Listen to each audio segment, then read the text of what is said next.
हर हर महादेव। देवों का देव महादेव जी के चरण में प्रणाम करती हूँ, मेरा प्रणाम स्वीकार हो। माता गौरा पार्वती के चरण में प्रणाम करती हूँ, मेरा प्रणाम स्वीकार हो। गणपति ललनवा के चरण में प्रणाम करती हूँ, मेरा प्रणाम स्वीकार हो। सब गुरु भाई बहनों के चरण में प्रणाम करती हूँ, मेरा प्रणाम स्वीकार हो। गुरु भाई बहना, मैं एक कथा सुनाने जा रही हूँ। इस कथा को पूरा सुनिए और रहस्य जानिए। हर हर महादेव, घर घर महादेव। गुरु भाई बहना, एक मोर का 3 बात यदि लोग याद कर लेते हैं तो जिंदगी में उनका दुख कभी नहीं आएगा। गुरु भाई बहना, एक जंगल में एक मोर और मोरनी रहते थे। तो मोर और मोरनी दोनों बड़े खुश थे उस जंगल में और बड़े अच्छे से उनका जीवन बीत रहा था। ओ इतना खुश थे उस जंगल में कि उनका खुशियां लगता था कि कभी मेरा खुशियां जा ही नहीं सकता है। अपने बच्चे के साथ मोर मोरनी रहते थे, दिन भर इधर उधर घूमते थे, जहां भी जाते थे उनका भोजन जी भर के मिल जाता था। भोजन के लिए उन्हें तड़पना नहीं पड़ता था, उनका जीवन बहुत खुश था। गुरु भाई बहना, एक दिन का बात है कि सभी पक्षी के साथ अपने ब्रिज पे, पीपल के ब्रिज पे बैठे हुए थे और सारा पक्षी आपस में बात कर रहे थे। तभी अचानक बहुत जोरों से आंधी आया, तूफान आया और पेड़ जो था, पेड़ का शाखा टूटकर गिर गया। मोर का बच्चे जो था, बच्चे मर गया। सारा पक्षी का बच्चे मर गए। नीचे जो पशु रह रहे थे, जंगली जानवर, उनका बच्चा भी मर गया। जंगली जानवर भी पेड़ के शाखाएं से चतकर मर गए। और जो मोर और मोरनी थी, दोनों का कुछ नहीं हुआ। बहुत पशु पक्षी वहां पे मर गए।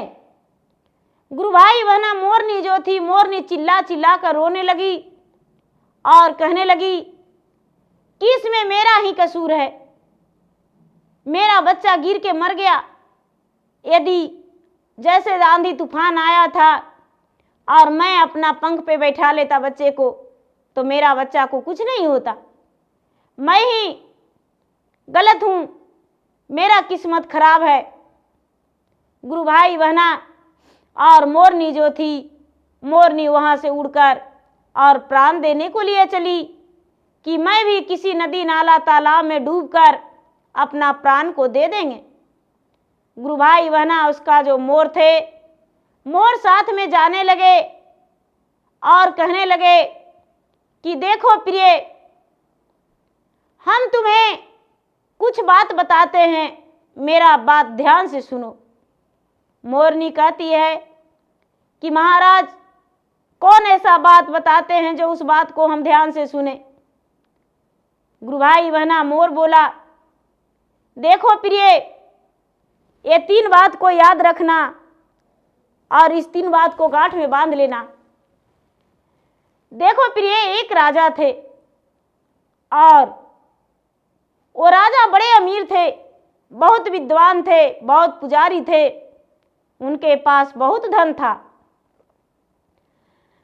अब राजा सोचते थे कि मैं तो यदि यहाँ पर अन्न बांटेंगे तो मुझे ज्यादा पुण्य नहीं होगा, क्यों ना अंधा अंधी को भोजन बनाकर और मैं प्रतिदिन बंटवाऊं भोजन। तो 100 अंधा अंधी के रोज प्रतिदिन जितना अंधा अंधी उनके द्वार पे जाते थे, सारा अंधा अंधी को राजा के घर में भोजन बनता था और राजा भोजन बंटवाते थे और वस्त्र देते थे। जितना भी सब जितना अंधा अंधी थे उनके राज में, सारा अंधा अंधी को भोजन और खर्चा राजा देते थे।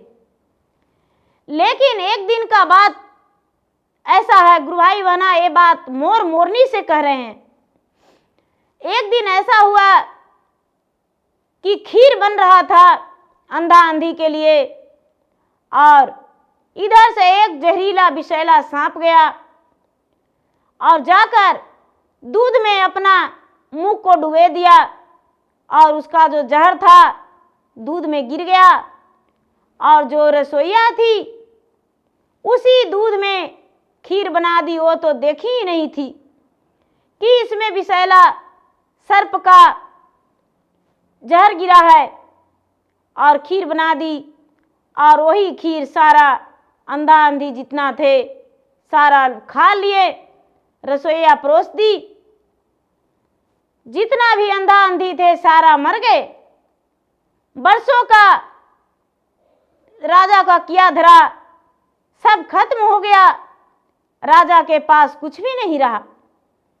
राजा गुस्से में, सोच में, चिंता में डूबकर और घर को त्याग दिए और त्याग कर सोचे कि क्यों ना मैं मर जाऊं, अपने प्राण त्याग दूं, क्योंकि इसमें सारा दोष मेरा है।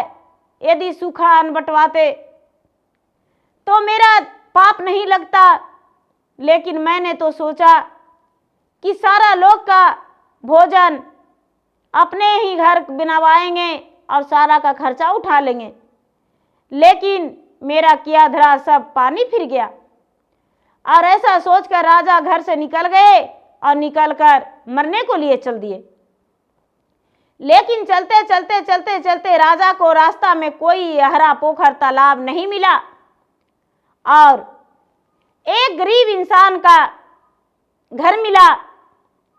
वहां पर राजा को रात्रि बीत गया, और रात्रि बिताने के लिए उन्हें जगह चाहिए था। तो उस घर में एक भाई एक बहन दो ही रहते थे। उनके माता पिता इस दुनिया से चल बसे थे, और भाई बहन दोनों बड़े प्यार से रहते थे। जो बहन थी वो भगवान का पुजारी थी, भगवान भोलेनाथ के भक्त थी। बिना पूजा किए हुए एक दिन भोजन नहीं करती थी, और भगवान का पूजा 2.5 घंटा लगातार करती थी। गुरुभाई बहना ऐसा मोर कह रहे हैं मोरनी से, और अपना कहानी सुना रहे हैं। जब ये राजा उसके पास गए तो कहने लगे कि तुम मुझे रात बिताने के लिए जगह देगी? तो लड़की कहती है और उसके भाई कि महाराज कोई बात नहीं, आप यहाँ रह लीजिए, 1 दिन नहीं 2 दिन रह लीजिए, 3 दिन रह लीजिए, क्योंकि आप भी तो एक भगवान का पुजारी हैं और मैं भी पुजारी हूँ, आप भी कोई पापी नहीं हैं। गुरु भाई बहना राजा कहते हैं, ऐसा मोर कह रहे हैं मोरनी से कि जब राजा कहते हैं कि तुम कैसे जानती हो कि मैं पापी नहीं हूँ? वो लड़की कहती है कि महाराज इस बात तो मैं आपको बताऊंगा, अभी नहीं। गुरु भाई बहना उसके कि यहाँ राजा रह गए, और राजा रह गए तो सवेरा हुआ। ये जो लड़की थी, लड़की पूजा पे बैठ गई और पूजा करने लगी। तो पूजा करने लगी तो पूजा में इसे प्रतिदिन 2.5 घंटा पूजा करती थी, और उस दिन लगातार 3 घंटा पूजा में हो गया। जब 3 घंटा में पूजा में हो गया तो ये लड़की जो थी, लड़की पूजा करके आई तो उसको भाई बोला, बहन आज तूने पूजा में बहुत देर लगा दी, इतना देर तुम्हें नहीं करना चाहिए। मैं तो प्रतिदिन काम करने जाता था और आज मैं कोई काम करने नहीं गया क्योंकि भोजन नहीं बना था, और आज एक मेरे घर मेहमान भी आए हुए थे, उनका भोजन भी समय से तू नहीं दे सकी। ऐसा तुम्हें इतना देर तक पूजा करने में क्यों लगा दी? वो लड़की कहती है कि भैया क्या बताऊं, आत्मा और जमराज का निर्णय था, इसीलिए इतना देर हुआ। कहने लगे कैसे? तो क्या बताऊं भैया, एक राजा थे, राजा के बहुत अच्छा सोच विचार था, और जो राजा थे, राजा अपने घर में अंधा को अंधी को भोजन बनवाते थे और भोजन खिलाते थे। लेकिन उनके घर में क्या हुआ कि एक नाग खीर बन रहा था, तो खीर का जो दूध था, दूध में डुबा दिया मुंह और विष गिरा दिया और दूध पिया और नाग वहां से चल दिया। भोजन बनाने वाली ये नहीं देखी और भोजन बना दी, भोजन बना दी और भोजन बनाकर और सबको खिला दी। सारे अंधा अंधी मर गए। राजा सोचने लगे कि इसमें मेरा गलती है, लेकिन भैया पाप का भागीदार कौन बना बताइए? जो ढक्कन खुला रखा वो, या नाग या राजा? इसी का इंसाफ था। भगवान इंसाफ कर रहे थे कि पाप का भागीदार कौन बनेगा। इतना बात सुनकर राजा कहते हैं कि ये तो मेरा कहानी है, ये तो किसी और का कहानी नहीं। लड़की से बोले कि तो पुत्री उसके बाद क्या हुआ, पाप का भागीदार कौन बना? ये लड़की कहती है कि महाराज इसका निर्णय तो भगवान कल करेंगे, आज नहीं। तो बोले राजा कि तो आज भर मैं आपके घर और रुकना चाहता हूँ और आपके घर से कल जाऊंगा। गुरु भाई बहना ऐसा कह के और राजा एक दिन और बिता दिए। जो लड़की थी, ऐसा मोर मोरनी से कह रहे हैं, जो लड़की थी, लड़की बोली ठीक है राजा साहब, मेरे घर आप प्रेम पूर्वक रह सकते हैं। और राजा उसके घर रह लिए। जब दूसरा दिन हुआ तो दूसरा दिन फिर लड़की पूजा करने गई और पूजा करके और फिर समय व्यतीत कर दी ज़्यादा समय तक। फिर उसका भाई बोला मेरे घर एक मुसाफिर आए हैं, उसका समय से तूने खाना नहीं दी, पूजा में लेट कर दी। फिर वही बात बहन बोली भैया मैं क्या बताऊं, आत्मा और जमराज में फैसला था। राजा बोले तो फैसला में क्या हुआ? कहने लगे कि फैसला में तो यही हुआ कि जिनको जाना था जिस रूप से वो चले गए, ना ही तो नागदेव का दोष था और ना ही तो रसोईया का और नहीं राजा का। इसी विधि विधान से सभी का मृत्यु था और सारा लोग का स्वर्ग का प्राप्ति हुआ। सारा लोग स्वर्ग लोक गए, किसी का नरक नहीं मिला। राजा जो थे, राजा बड़े अच्छे राजा थे। जब ऐसा बात राजा सुने तो राजा अपने नगर को लौट आए और लौटकर अपने राज को फिर से राज का मुकुट पहन लिए और राज को चलाने लगे और फिर से खाना बनवाने लगे गरीबों के लिए, अंधा अंधी के लिए, जो जिनको कुछ नहीं था उनको देने लगे और राजा वही काम करने लगे।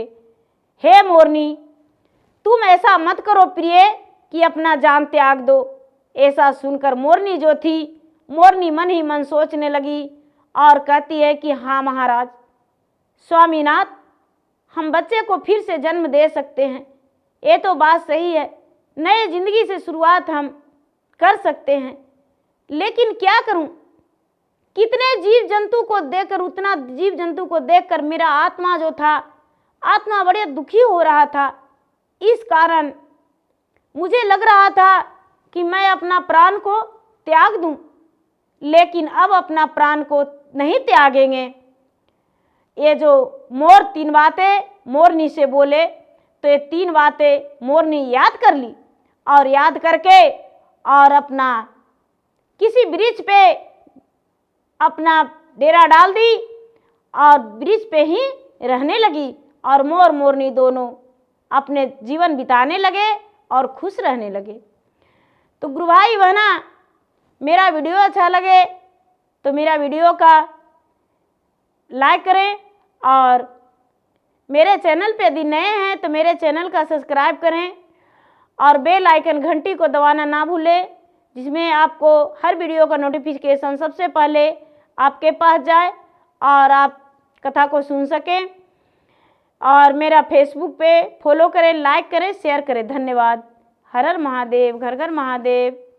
प्रेम से बोला शंकर भगवान की जय। दया कर महादेव, दया कर महादेव, दया कर महादेव।